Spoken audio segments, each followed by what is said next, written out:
I think the Pacers win this game at home tonight, and then I think the Knicks, either with or without OG Anunoby, come back and win Game 7. Always follow the money. That's what I always say. You always follow the money. Yeah. This is Follow the Money with Mitch Moss and Paulie Howard on VSiN. OG Anunoby has been ruled out of the contest. So, does he play in Game 7 if there is one? Don't know with him. Remember, he's got to be 100% or he doesn't play. That was the knock on him in Toronto. So I thought there was a chance he could go today because he's been, according to reports, rehabbing 8 hours a day, but can't give it a go.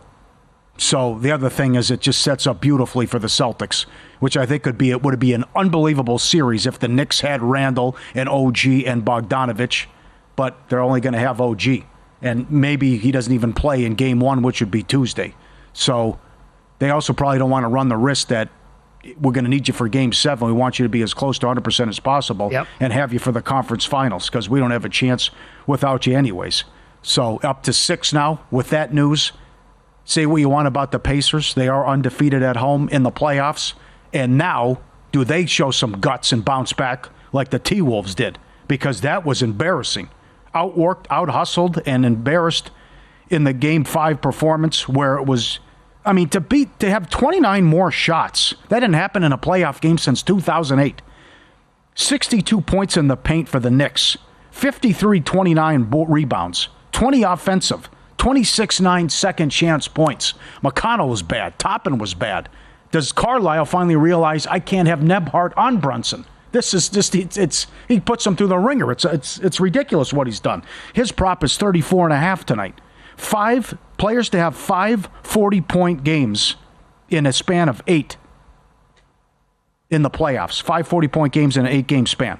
Brunson this year, Bernard King in 84, Kareem in 77, Jerry West in 68, Jordan in 93, 90, and 89. 3 times. Come on, okay. Ridiculous. So does he just do this again and say, get on my back, I'll carry you, and then Carlisle again refuses to adjust, and Brunson continues to work him over? I brought this angle up yesterday on the show. Now, I will say this is kind of odd because the number has moved because the Pacers were around 5 yesterday when I said this, and that is I want to bet the Knicks to win in 7, and it was plus 155 yesterday at DK. This morning, it's plus 140, even though the Pacers are now a bigger point spread favorite and they're higher on the money line. But I think that angle does exist where no OG tonight, again, been ruled out of this game. So I like the Pacers to actually bounce back at home. Sometimes it's not going to happen every game. But again, you saw what happened at home last night in Minnesota. Now, this completely flipped with the series because they went to Denver, they won the first 2, and then vice versa in the middle, games 3 and 4. Then Denver went home and won. Minnesota clubbed them last night at home. I think the Pacers win this game at home tonight, and then I think the Knicks, either with or without OG Anunoby, come back and win Game 7. It's plus 140 today, though. Yeah, well, getting the extra day off helps them because the Knicks have no depth with all the injuries.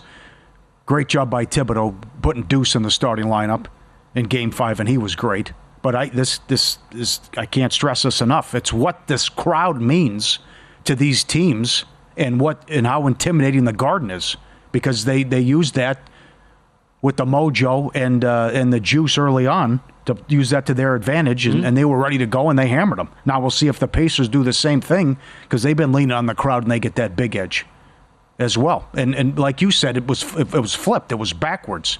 The Knicks should have been run out in Game 3, not in Game 4. Game 4 was over in the first quarter. Game 3, they led by 7 in the fourth quarter. So still, you're talking about a team that's 24th in defense and having issues getting stops. And then what am I going to get out of Halliburton? That's another one. Halliburton embarrassed himself in Game 5. That was a bizarre performance. So with guys dealing with injuries, that's the other thing you're going to have where what does the supporting cast do? And who can I depend on and lean on? And I know I certainly can count on Brunson. If anyone's going to have a big game, it's going to be Brunson. I was going to bring up his props right now. Actually, 2.5 threes tonight is the prop. Over is plus 120, under minus 142 as we speak at DK. That's Brunson. DiVincenzo, 3.5. I would actually probably bet that at home. On the road, I don't think so, but it's also minus 150, basically under 3.5. And the other one is Halliburton. You're going to expect a bounce back game from him though tonight, yeah? Yeah, season on the line. Yeah, he was terrible in the last game. Will he make 4 threes? That's plus 124. under 3.5 is minus 148 on that with Tyrese Halliburton. That's a big number to get to for him. Like, he can go over his point total, but the threes might not be there for him. And then, okay, you brought it up there with Brunson again. How about you want to get cute and bet will he score 35 tonight? Will he score 40 plus? The 40 plus is a plus price. 34.5 minus 108 is the number that I'm seeing right now. Going to get plenty of opportunities. He's going to take plenty of shots. He's going to, especially without OG. Yep. The other one, how about Burks, 10.5? Yeah. Oh, he's also been great. Yes. Good observation. Yes. He's been great in knocking down shots. How about this prop? And it was off air because we couldn't get to it, though, with Julian Edlow. At DraftKings, they continue to offer wire-to-wire winner. The Pacers, it's $1. The no is only minus 190. You know how hard that is? The Celtics couldn't even do it against the Cavaliers. Yeah, depleted Cavs team. So, like, you have to score whatever. You're on the board, wire to the wire. free throw, whatever, yes, and you never trail in the game, ever. Mm-hmm. That's not like you're leading at the end of the first quarter. It's right from the jump. Now, they blew them out in Game 4. I still think the Knicks led 2-0 in that game. I could be wrong. But the Pacers, wire-to-wire, no minus 190. In the last OKC game, it was only like 280, 260, something like that. That's crazy. The Knicks, it's $9. But, again, a 6-point dog. But that they offer that every game. And largest lead, you can bet every way imaginable, too. What do you think of that angle, Knicks in 7? Now, this is Friday morning. Yeah. Again, OG is out for Game 7. I want to see what happens. I think he's probably going to play in Game 7. Yeah, you'd hope. And maybe it's just one of those series where the home team wins every one. That happens. That's how it goes.